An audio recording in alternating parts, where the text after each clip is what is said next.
جی مفتی کفایتاللہ صاحب بہت شکریہ سر آپ کے قیمتی وقت کا. مفتی صاحب آپ سے بھی وہی سوال ہے جو میاں صاحب سے سوال تھا. تصادم ہو سکتا ہے, بہت زیادہ چانسز ہے کہ تصادم ہوگا, آپ اس کو روک سکتے ہیں, حکومت پر بھی ذمہ داری ہے بلکہ زیادہ ذمہ داری ہے, مگر کچھ چیزیں آپ کے کنٹرول میں بھی ہیں. آپ کے لوگوں کے پاس تو ڈنڈے ہوتے ہیں, آپ کے پاس تو پوری ایک ملیشیا ہے, پوری فورس ہے جو آپ لے کے جا رہے ہیں, پہلے بھی لے کے گئے تھے اب بھی لے کے جا رہے ہیں. تو سر تصادم رکوانے میں آپ اپنا کردار ادا کر سکتے ہیں, روکیں ان ڈنڈا برداروں کو جانے کو تیار بیٹھے ہیں. بسم اللہ الرحمن الرحیم. حیدر, آپ اس کو اس طرح دیکھ لیں کہ عدم اعتماد کو پہلی دفعہ تو نہیں آیا, اس سے پہلے بھی عدم اعتماد آتے رہے اور خوش اسلوبی سے وہ گزرتے رہے. یہ کون سا عدم اعتماد ہے کہ ایم این ایز کو روکنے کے لیے یہاں 10 لاکھ عوام کو بلایا جا رہا ہے؟ تو یہ عدم اعتماد جو ایک جمہوری پروسیس ہے اور آئینی عمل ہے, اس کو ڈنڈے کی زور سے روک رہے ہیں. تو پھر جمہوریت کے مقابلے میں جمہوری روایت ہوں گی, آئینی عمل کے مقابلے میں آئینی عمل ہوگا. لیکن جب آپ لوگوں کو بلائیں گے, افرادی قوت جمع کریں گے, تو پھر ظاہر ہے اس کا طور تو جی سے تو نہیں ہوگا. آپ لڑنے کے لیے تیار ہے, اگر آپ کو سامنے سے مزاحمت ہوئی تو آپ لڑیں گے؟ نہیں بھائی, ہماری حکمت ملی ہے کہ ہم 23 کو آ رہے ہیں اور ہم اسلام آباد کو بھر دیں گے, ان کے آنے کی ضرورت ہی نہیں ہوگی. اور ہم تو پرامن لوگ ہیں, ہر ایک ایم این اے کو عزت احترام سے گزاریں گے, یوں مسئلہ حل ہو جائے گا. اور ان کا جو بلانا ہے وہ خالصتاً بدماشی. نہیں سر دیکھیں, عرض یہ ہے کہ وہ بھی آ رہے ہیں 23 کو. آپ نے اگر ٹویٹ پڑھی ہو شہباز گل صاحب کی, وہ کہہ رہے ہیں جناب 27 کو بھلے ہمارا جلسہ ہے مگر 23 کو آ کے خیمے لگا لو, وہاں پہ پہلے سے تیاری کر کے بیٹھ جاؤ. آپ کے پاس تو ڈنڈے والے لوگ ہوں گے, وہ بھی شاید ڈنڈے لے کے آ جائیں اپنے. اسلام آباد میں ڈنڈا چلے گا سر, لا نہیں چلے گا. چلو دیکھ لیتے ہیں نا, ان کی اگر یہ خواہش ہے تو یہ بھی پوری ہو جائے گی. دیکھیں نا, آپ نے ادھر رہنا ہے اور زندہ رہنا ہے, باوقار طریقے سے رہنا ہے.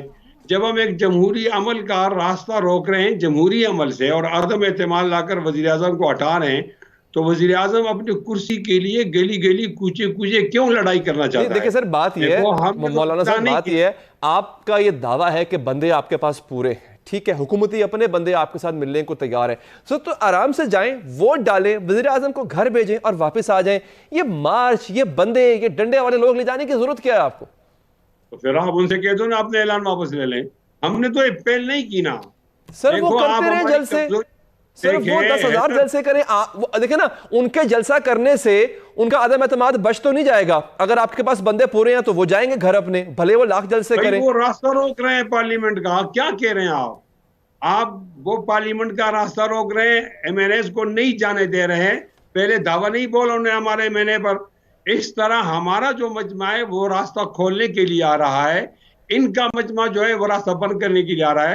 دیکھو آپ نے ادھر ہی رہنا ہے نا, میں ان کو آپ کے چینل کے حوالے سے یہ پیغام دیتا ہوں, وفا کرو گے وفا کریں گے, جفا کرو گے جفا کریں گے, کرم کرو گے کرم کریں گے, ستم کرو گے ستم کریں گے. ہم آدمی ہیں تمہارے جیسے, جو تم کرو گے وہ ہم کریں گے. ہمیں سمجھانے کی ضرورت نہیں ہے حیدر, ان کو سمجھانے کی ضرورت. ان کو بھی بڑی سمجھانے کی کوشش کر رہے ہیں سر, بلکہ ان پہ تو زیادہ ذمہ داری ہے, وہ گورنمنٹ ہے. گورنمنٹ کا کام نہیں ہے جلسے کر کے بندے اکٹھے کرنا, اپوزیشن چلے جلسے کرتی رہتی ہے. لیکن پرابلم سر یہ ہے, اس کا جو مجھے رزلٹ نظر آ رہا ہے نا, فائنل رزلٹ, وہ ہے کیوس, وہ ہے انتشار, اور وہ ہے خون خرابہ. اس کی ذمہ داری کس پہ آئے گی پھر؟ پہل کرنے والے پر آئے گی. دیکھیں نا, ایک ہوتا ہے ایکشن, ایک ہے ری ایکشن. ہر ایکشن کا ری ایکشن ہوتا ہے, یہ فطری عمل ہے. فطرت کے اس مدرسے کو سمجھنا چاہیے. انہوں نے کہا کہ ہم لا رہے ہیں 10 لاکھ لوگ تاکہ ہم راستہ روکیں.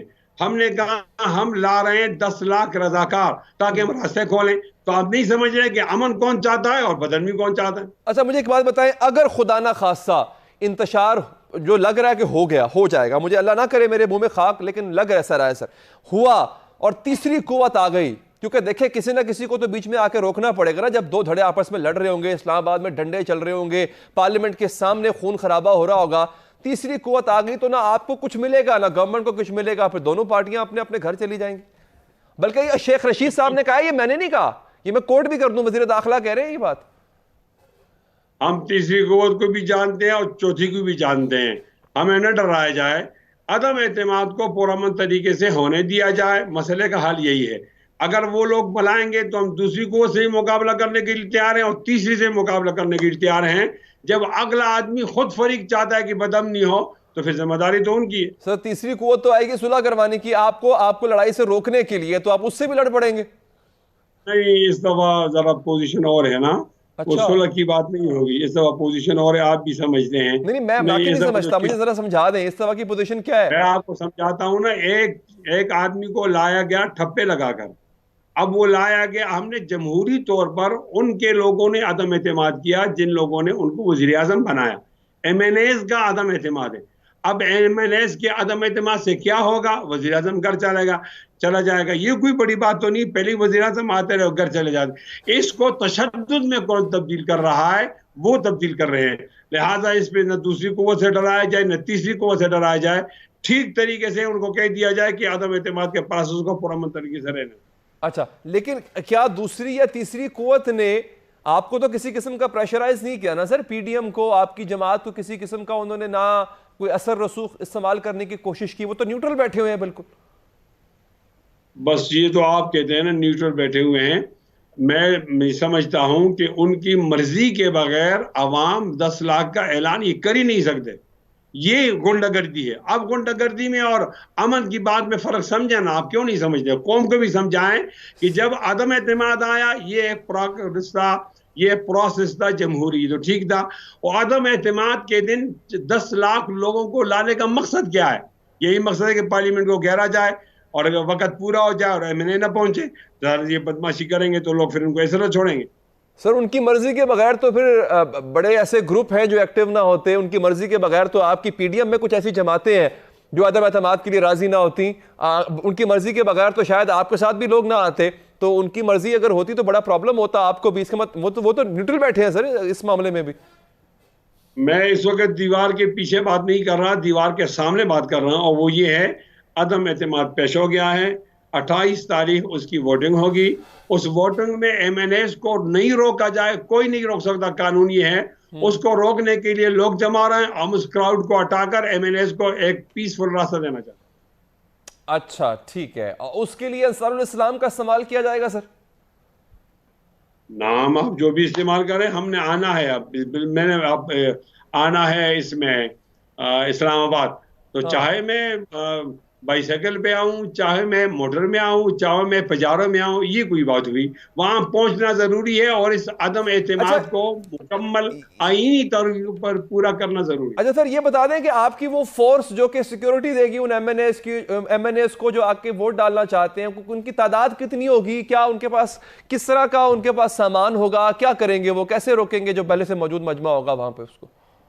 ہمارے یہاں 2 قسم کی تیاری ہوتی ہے جی. ایک تیاری ہوتی ہے ایمرجنسی کے طور پر, اچھا, اور ایک تیاری ہوتی ہے مستقل عام حالات میں. عام حالات میں تو ان لوگوں کی تعداد ہے 10,000. اچھا, اور وہ 10,000 ایسا ہے کہ ان کی ٹریننگ بھی مکمل ہوتی ہے, ان کو لاٹھی کس طرح چلانی ہے, گاڑی کس طرح نکالنی ہے, یہ سب چیزیں ہوتی ہیں. اچھا. لیکن جب ایمرجنسی آ جاتی ہے تو اس کے پیچھے پھر 90,000 اور لوگ ہوتے ہیں. اس طرح تقریباً یہ 1 لاکھ بن جاتے ہیں. اگر ہمیں بڑا اجتماع کرنا ہوتا ہے تو ہم 1 لاکھ لوگوں کو بلاتے ہیں. چھوٹا اجتماع کرنا ہوتا ہے تو 10,000 کو بلاتے ہیں. اس لیے ہماری وہاں تیاری مکمل ہے, کوئی ٹینشن کی بات. اچھا, یعنی یہ جو تقریباً 1 لاکھ کا آپ نے بتایا ہے سر ایک فگر, یہ پراپرلی ٹرینڈ ہوتے ہیں سر؟ ان کے پاس ڈنڈے ونڈے بھی ہوتے ہیں اور ٹریننگ پوری ہوتی ہے؟ ہاں, یہ ٹرینڈ ہوتے ہیں. ٹریننگ تو ان کی ہوتی ہے اسلحے کی. اچھا, لیکن ان کو کی ٹریننگ بھی دیتے ہیں, اسلحہ دیتے نہیں ہیں, کیونکہ ان کو انٹرنل سیکورٹی ان کے ذمہ ہوتی ہے. ایکسٹرنل تو ہوتی ہے وہاں رینجر کے یا پولیس کے. ہمارے اجتماع میں ان کے انٹرنل کیا مانا ہے کہ آپ نے یہاں بیٹھا, یہ جگہ ٹھیک نہیں ہے, یہاں آپ وضو نہ کریں, یہاں پانی نہ کریں, لوگوں کو تکلیف ہوتی ہے. اس طرح ان کے پاس ایک ڈنڈا ہوتا ہے پہچان کے لیے. وہ ڈنڈا شناخت کے لیے ہوتا ہے, استعمال کے لیے نہیں ہوتا. تو ہماری ان کی ٹریننگ تو مکمل ہوتی ہے. وہ جمپ لگاتے ہیں, وہ دوڑتے ہیں, وہ رسی باندھتے ہیں, رسی کے اوپر چڑھتے ہیں.